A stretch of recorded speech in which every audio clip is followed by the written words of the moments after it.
ব্যাংকে নিয়েছি। যদি আপনার ঘরে ব্যাঙ চলে আসে তাহলে একটি কাজ ভুলেও করবেন না। প্রিয় দর্শক, আমরা সকলেই অবগত আছি ইব্রাহিম আলাইহিসসালামকে আগুনে ফেলার ঘটনা সম্বন্ধে। কিন্তু আপনি কি জানেন, যখন হযরত ইব্রাহিম আলাইহিসসালামকে আগুনে ফেলা হয়েছিল তখন টিকটিকি প্রজাতির প্রাণীগুলো সেই আগুনকে উস্কে দিয়েছিল এবং পৃথিবীর একমাত্র জীব ছিল ব্যাঙ। মহান আল্লাহ তাআলার হুকুমে এই ব্যাঙ যখন জানতে পারল যে হযরত ইব্রাহিম আলাইহিসসালামকে আগুনে ফেলা হচ্ছে, তখন তার পক্ষে যদিও আগুন নেভানো সম্ভব ছিল না, কিন্তু তার সক্ষমতা চেয়েও সে নিজের নিয়তকে পরিষ্কার করল। ব্যাঙ সম্পূর্ণরূপে চেষ্টা করল আগুন নেভানোর জন্য। উলামা একরাম বলেন, ব্যাঙ নদীর কিনারে ছুটে গিয়েছিল এবং নিজের মধ্যে যতটা সম্ভব পানি ধারণ করে নিল। যখন নদী ব্যাঙকে জিজ্ঞেস করল, তোমার নিজের মধ্যে তুমি এতটা পানি ধারণ করছো যা তোমার পক্ষে বহন করা সম্ভব নয়, এই পানি কোথায় নিয়ে যাচ্ছ? তখন ব্যাঙ নদীকে বলল, তুমি কি জানো না হযরত ইব্রাহিম আলাইহিসসালামকে আগুনে ফেলা হয়েছে? আমি সেই আগুন নেভানোর জন্য পানি নিয়ে যাচ্ছি।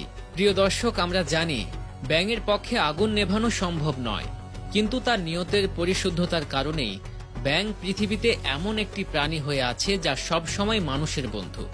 আপনি জেনে অবাক হবেন, সাপের কামড়ের হাত থেকে মানুষকে রক্ষা করার জন্য বর্ষাকালে বিভিন্ন পজিশনে ব্যাঙ অপেক্ষা করে, যে রাস্তা দিয়ে সাপ আসতে পারে।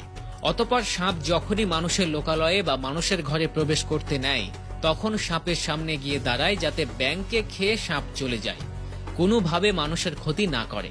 ব্যাঙ নিজের শরীর থেকে এমন একটা রাসায়নিক বস্তু নিঃসরণ করে যার মাধ্যমে সাপ মানুষের কাছ থেকে মুখ ফিরিয়ে ব্যাঙের দিকে আকৃষ্ট হয়ে যায় এবং ব্যাঙকে মুখে করে নিয়ে চলে যায়।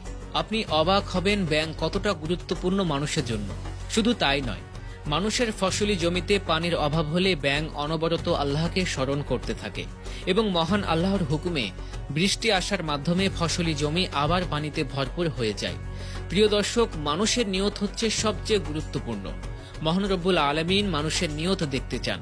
আপনি কত টাকার মালিক সেটা গুরুত্বপূর্ণ নয়, আপনার কাছে থাকা অর্থের কতটুকু আপনি দান করতে প্রস্তুত সেই নিয়তটা আল্লাহ দেখতে চান।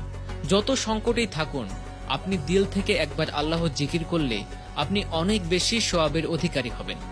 আল্লাহ মানুষের নিয়ত দেখতে চান। প্রিয় দর্শক, অনেক সময় ব্যাঙ আশপাশের এলাকা নোংরা করতে পারে।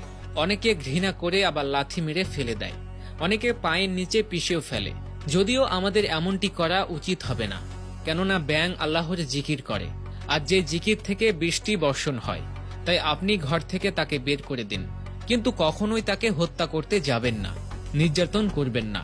মনে রাখবেন, আপনার আমার দোয়া সবসময় তাড়াতাড়ি আল্লাহ কবুল করতে নাও পারে, কিন্তু এই প্রাণীদের দোয়া আল্লাহ তাআলা খুব তাড়াতাড়ি কবুল করে নেন। আর এই ঘটনা থেকে আমরা একটা বিষয় বুঝতে পারলাম, দুনিয়া ও পরকালের সফলতায় নিয়তের বিশুদ্ধতা খুবই জরুরি। নিয়তের কারণেই দুনিয়া ও পরকালে মিলবে জান্নাত ও নিয়ামত।